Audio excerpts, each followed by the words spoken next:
লজ্জায় মরে যাওয়া উচিত বাংলাদেশিদের। আমাদের সমাজের সবচেয়ে সম্মানিত শ্রদ্ধার পাত্র হলেন মসজিদের খতিব সাহেবগণ। তারা মসজিদের মেম্বারে দাঁড়িয়ে জাতিকে বিভিন্ন দিক নির্দেশনা দিয়ে থাকেন। একজন খতিবের দায়িত্ব কতটুকু, কিভাবে দিক নির্দেশনা দেওয়া দরকার, তা আমাদের জাতীয় মসজিদ বাইতুল মুকাররমের খতিব হযরতুল আল্লাম জনাব মাওলানা আব্দুল মালিক হাফিজাহুল্লাহ গত জুমার আলোচনার মধ্যে দৃষ্টান্ত স্থাপন করেছেন জাতির জন্য একজন খতিব কিভাবে ভূমিকা রাখে বা একজন খতিবের ভূমিকা রাখতে হয়। আমরা হযরতের আলোচনাটুকু শুনলে অবশ্যই অনুধাবন করতে পারবো। লজ্জায় মরে যাওয়া উচিত বাংলাদেশিদের, যে তাদের কাছে কোরআন হাদিস থাকতে, নবীজির সিরাত থাকতে, তাদেরকে মানবতা শিখাতে আসছে পশ্চিম দেশ থেকে। আমরা আল্লাহকে সাক্ষী রাখছি, আমরা এসব অপকর্মের সঙ্গে বিলকুল আমরা সম্পর্কযুক্ত না। আল্লাহ সাক্ষী, আমরা এই ধরনের সমস্ত কর্মকাণ্ড থেকে সম্পর্কহীন। জাতীয় মসজিদে জাতীয় কোনো ইস্যু নিয়ে কেউ আসে না। জাতীয় মসজিদ জাতীয় কোনো ইস্যু নিয়ে এখানে কোরআন সুন্নাহর আলোকে, শরীয়তের আলোকে এই বিষয়ে আমাদেরকে গাইড দেন, এই কথা বলার জন্য এখানে কেউ আসে না। আসে শুধু পানি পড়ার জন্য, আসে হুজুর দোয়া রাখেন, দোয়া করেন, এই কথার জন্য। এই কথার জন্য আসে না যে জাতিসংঘের দপ্তর ঢাকাতে তাদের অফিস করার জন্য, দপ্তর করার জন্য কথা উঠছে, এটা কি আমাদের জন্য ঠিক হবে? হুজুর কোরআন সুন্নাহর আলোকে একটু বলেন। এটা লালবাগ শাহী মসজিদের খতিবের কাছেও যায় নাই,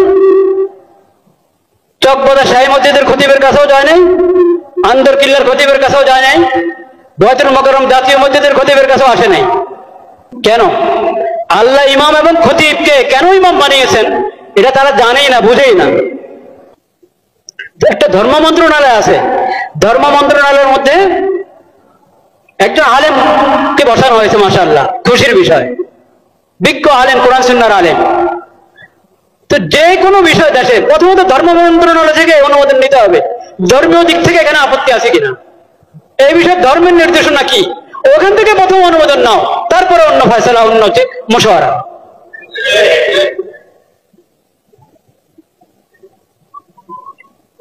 লজ্জায় মরে যাওয়া উচিত বাংলাদেশিদের, যে তাদের কাছে কোরআন হাদিস থাকতে, নবীজির সিরাত থাকতে, তাদেরকে মানবতা শিখাতে আসছে পশ্চিম দেশ থেকে।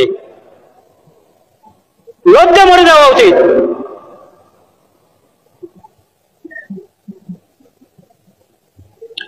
আমরা আল্লাহকে সাক্ষী রাখছি, আমরা এসব অপকর্মের সঙ্গে বিলকুল আমরা সম্পর্কযুক্ত না।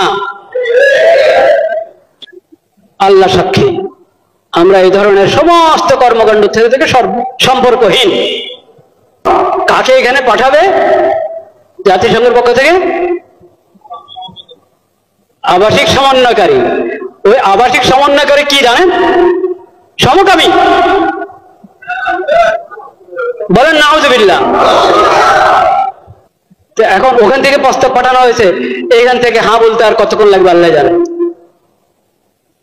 যদি বিবেক থাকে, যদি বর্তমান সরকার ভালোই তো করছিল, অনেক কাজ তো ভালোই করছিল, সুন্দর করছিল, এই শেষ সময় যদি নিজের ইজ্জত রেখে যেতে চায়, তাহলে তাদেরকে এই দপ্তর এর ফয়সালা উদ্রহ করতে হবে এবং এই ধরনের এই বিকৃত মস্তিষ্ক লোকদেরকে, বেহায়া বেলাদা লোকদেরকে এই দেশে আসার অনুমতি দেওয়া থেকে বিরত থাকতে হবে। শেষ